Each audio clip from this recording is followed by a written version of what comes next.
नमस्कार दोस्तों, मेरा नाम सर्वेश और आज के ऑडियो बुक में पुस्तक आपकी जीत आपके हाथ का अध्याय 4 लेकर आया हूँ। इस अध्याय का टॉपिक है खाली समय। चलिए शुरुआत करते हैं।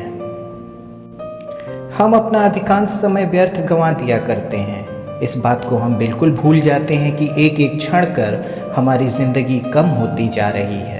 कतरा कतरा जिंदगी कटती जाती है और एक समय ऐसा आएगा कि हमारा खेल खत्म और हम दुनिया से उठ जाएंगे। जो जिंदगी हमें जीने के लिए मिली है उसे हम हर दिन थोड़ा थोड़ा कर बर्बाद करते जा रहे हैं। आप स्वयं अपना निरीक्षण करिए। रात को जब आप बिस्तर पर जाएं तो हिसाब लगाइए, आज आपने अपना कितना समय व्यर्थ गंवाया। गपशप में, खाली बैठने में, बेकार घूमने में, मित्रों के साथ गपशप में आप पाएंगे कि कई घंटे समाप्त हो गए। बेकार गंवा दिया आपने। एक माह में तब कितना समय गया, आप स्वयं पश्चाताप करेंगे।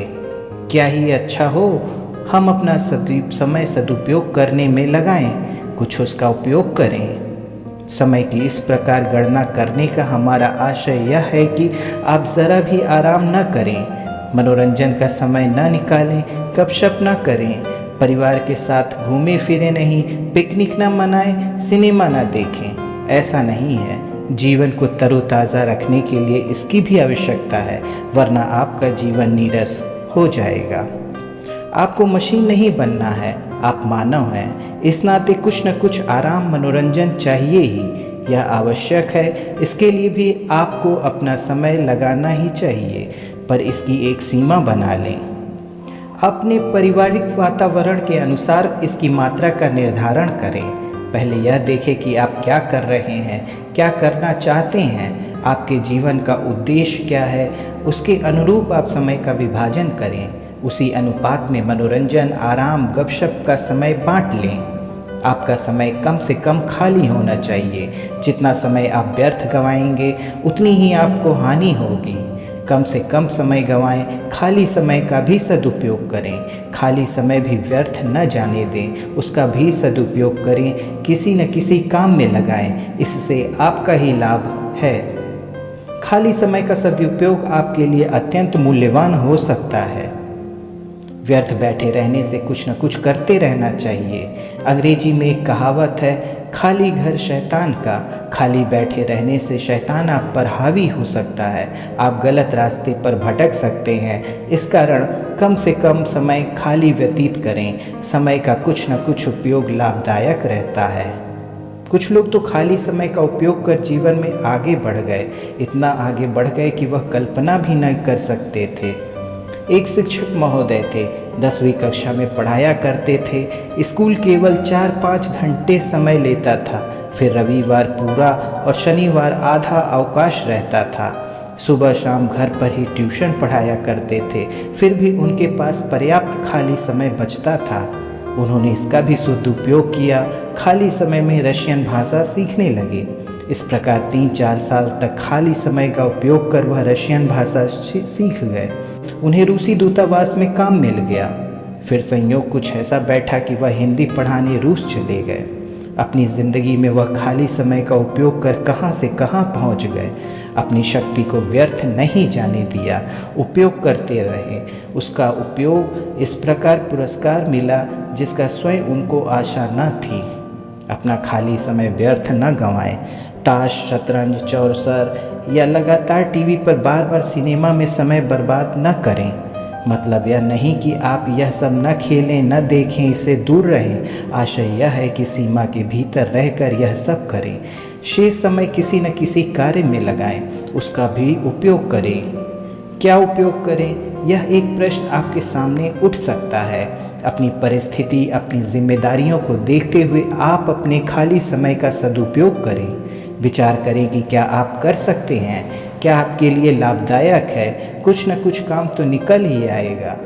स्त्री पुरुष दोनों अपने खाली समय का उपयोग कर सकते हैं। एक शिक्षिका है, स्कूल में पढ़ाती हैं। अपने खाली समय में वह घर में गुड़िया बनाया करती थी। माह में 8-10 अच्छी गुड़िया बना लिया करती थी।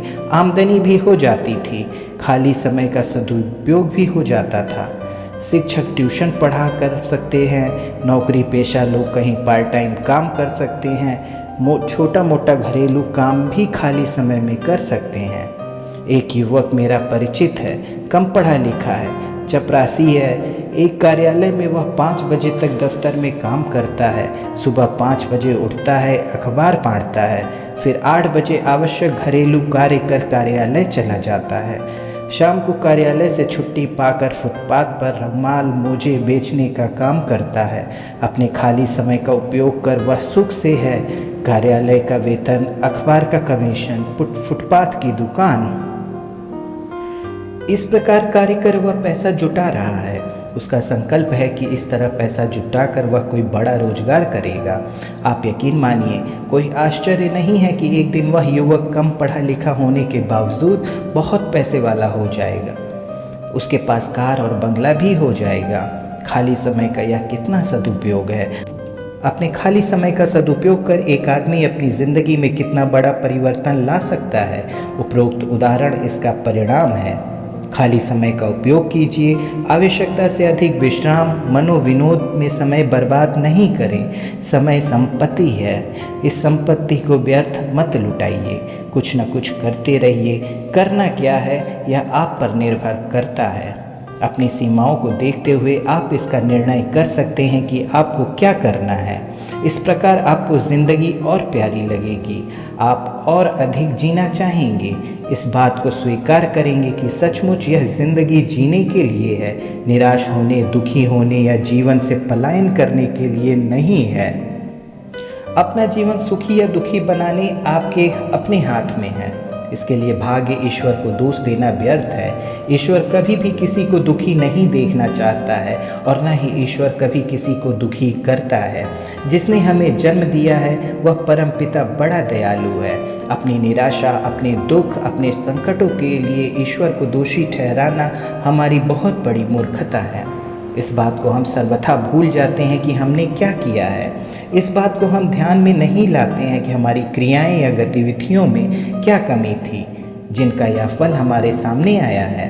यदि शांति के साथ हम इस बात का विश्लेषण करें कि हमारा जो यह दुख है, संकट या समस्या हमारे सामने आई है, इसका कारण क्या है, अपने क्रियाकलापों पर गौर करें तो आपको मालूम पड़ेगा कि इसके लिए आप स्वयं दोषी हैं। अपने आलस्य, अपनी गलती या किसी गलत आकलन के कारण आपके सामने यह स्थिति आ गई है।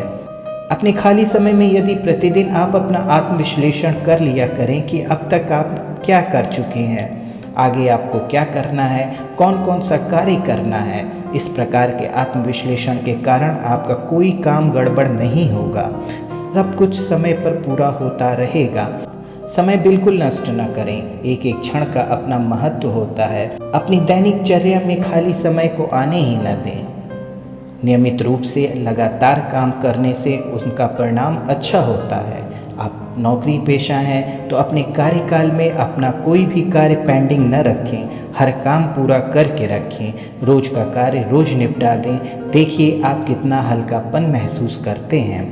साथ ही आपका बॉस भी आपकी ओर अंगुली नहीं उठा सकता। जो भी कार्य आपको दिया गया है आप पूरी जिम्मेदारी, ईमानदारी से निभाइए। आज नहीं तो कल इसका फल आपको अवश्य मिलेगा। यह एक ऐसा गुण है जो मनुष्य का पतन नहीं होने देता है और उन्नति, प्रगति, तरक्की के द्वार के लिए सदा खुला रखता है। इस गुण को हमेशा बनाए रखें। यदि आप व्यापारी, दुकानदार या अन्य कोई स्वतंत्र पेशा व्यक्ति हैं तो अपना कार्य और भी मुस्तैदी से करें। हर समय इस चेष्टा में लगे रहें कि आपको और प्रगति करनी है, आपको और आगे बढ़ना है। जो कुछ कर रखा है उस तक अपने को सीमित न रखें और कार्य को आगे बढ़ाएं। निरंतर प्रयास करें, आप तरक्की करते जाएंगे। अपने क्रियाकलापों के प्रति ईमानदार रहना ही अच्छी ज़िंदगी जीना है, वरना ज़िंदगी तो जानवर भी जीते हैं। ईमानदारी और लगन के साथ अपना कार्य करते जाइए, इसका सुखद फल ही आपको मिलेगा। शुरू में आपको बड़ा अटपटा सा लगेगा, पर बाद में इसका सुखद फल अवश्य आपको मिलेगा। खाली समय का सदुपयोग तो करें ही, साथ ही साथ पूरी तन्मयता के साथ अपना कार्य करें। जो भी कार्य हो लगन, कठोरता और ईमानदारी के साथ काम करें। आपका अपना काम हो या दूसरों का, ईमानदारी से करें। अपने मन में कोई खोट न रखें। प्रायः देखा गया कि कुछ लोग अपना काम तो ईमानदारी से करते हैं, पर परायों का काम करते वक्त मन में खोट रखते हैं। किसी प्रकार उल्टा सीधा कर पूरा कर देते हैं। परिणाम में उनको इसका अच्छा तोहफा नहीं मिल पाता है। वह वहीं के वहीं रह जाते हैं। अपने काम के प्रति, अपने सिद्धांत के प्रति ईमानदार रहिए। एक न एक दिन आपको उसका पुरस्कार जरूर मिलेगा। इंग्लैंड के बहुत बड़े व्यापारी सर एडवर्ड विलिंगटन अपने कारोबार में बहुत सतर्क थे। करोड़ों रुपए के व्यापार में वह अपनी कंपनी में हर कर्मचारी को परख कर रखते थे। उनके परखने का ढंग एकदम नया था। अपने अकाउंटेंट डिपार्टमेंट के लिए उनको एक कैशियर की ज़रूरत थी। इसके लिए उन्होंने विज्ञापन नहीं दिए, न ही इंटरव्यू लिए। नोटों के बंडल अपनी जेब में डालकर वह सड़कों पर निकल गए। एक नुक्कड़ पर चुपचाप खड़े हो गए, नोटों का एक बंडल नीचे गिरा दिया और देखने लगे। एक व्यक्ति की निगाह पड़ी, बंडल उठाकर चुपचाप चलता बना। 2-3 बंडल इसी प्रकार गिराए, लोग उठाकर चलते बने। फिर वह आगे बढ़ गए, कुछ दूर जाकर रुक गए, फिर एक बंडल गिरा दिया। 1-2 मिनट तक तो किसी की निगाह उस पर न पड़ी, पर कुछ देर बाद एक युवक ठिठक गया। उसकी निगाह पड़ गई, बंडल उठा लिया, इधर उधर आगे पीछे देखने लगा। वह एक और खड़े एडवर्ड विलिंगटन के पास आया। वह बंडल उनको दिखलाते हुए बोला, महाशय, क्या यह आपका है? एडवर्ड ने नहीं में सर हिलाया। शायद किसी के पर्स से गिर गया है। खैर, इसे मैं पुलिस स्टेशन में जमा करा देता हूँ। एडवर्ड ने मुस्कुराकर कहा, जमा करने की क्या ज़रूरत है? तुम्हें मिला है, रख लो। नहीं श्रीमान, उस युवक ने बड़ी गंभीरता से कहा, हालांकि इस समय मुझे पैसों की सख्त ज़रूरत है। मैं बेरोजगार भी हूँ, पर इस तरह बेईमानी मैं नहीं कर सकता। गुड, जैसी तुम्हारी मर्ज़ी। तो तुम अपने नाम पता मुझे बता सकते हो? ज़रूर। युवक ने नाम पता बतला दिया। फिर वह गड्डी लेकर चला गया। कुछ समय बाद एडवर्ड ने पुलिस स्टेशन फ़ोन किया। वह युवक सचमुच रुपए जमा करा गया था। 2 दिन बाद उस युवक को एडवर्ड का पत्र मिला। एडवर्ड ने उसे अपनी फर्म में नौकरी दे दी थी। अपने सिद्धांत, अपने कार्य के प्रति जो अडिग रहते हैं, उनके जीवन में इस प्रकार अनायास ही परिवर्तन आ जाते हैं। एक न एक दिन आपको उनकी अटूट निष्ठा का पुरस्कार जरूर मिलेगा। अपने कार्य के प्रति, अपने सिद्धांतों के प्रति सदा अटल रहिए। उसका एक न एक दिन पुरस्कार अवश्य मिलेगा। समय का जितना ज़्यादा से ज़्यादा सदुपयोग कर सकें करिए। कुछ ना कुछ करते रहिए। खाली बैठने से कोई लाभ नहीं है। आपको एक एक कर क्षण अत्यंत मूल्यवान है। इसकी कीमत मत गंवाइए, उसका उपयोग करिए, तभी ज़िंदगी जीने का मज़ा है। सुबह उठकर अपना सारा दिन व्यवस्थित करिए और रात को बिस्तर पर लेटे लेटे निंद्रा की गोद में जाने से पहले अपने अगले दिन का कार्यक्रम बना लीजिए। उस पर कड़ाई के साथ अमल करिए। कुछ ही दिनों बाद आप देखेंगे कि आपका जीवन परिवर्तित हो गया है। आपके जीवन में खुशहाली आ गई है। आपको ज़िंदगी का मज़ा आ जाएगा। एक एक क्षण आपका भाग रहा है। इस समय आप यह पुस्तक पढ़ रहे हैं, इसमें भी आपका एक एक क्षण लग रहा है। अब आप इस पर जितना अमल करेंगे उतना ही आपको लाभ होगा। अगर आप ऐसा नहीं करेंगे तो आपके यह सारे क्षण व्यर्थ हो जाएंगे। ज़िंदगी को सही बनाइए। अस्त व्यस्त ज़िंदगी का कोई मूल्य नहीं होता है। ऐसी ज़िंदगी जीना व्यर्थ है। जियो, शान से जियो। दर्द, आंसू, निराशा, अभावग्रस्त ज़िंदगी जीना भी कोई जीना है? यह सब हमारी अपनी कमजोरी के कारण हमारे जीवन में आते हैं। भाग्य का कोई दोष नहीं है। हमारी अपनी लापरवाही, असावधानी का ही परिणाम है यह। समझदारी तो इसी में है कि हम इस ओर सतर्क रहें। सुकरात ने कहा है, तुमको कुदरत ने इंसान बनाया है। इंसान सब जीवों से आगे और बड़ा है। इस जीवन का जितना सदुपयोग कर सके उतना ही अच्छा है। कतरा कतरा हमारी ज़िंदगी बीत जाती है और हम हाथ पर हाथ धरे बैठे रहते हैं।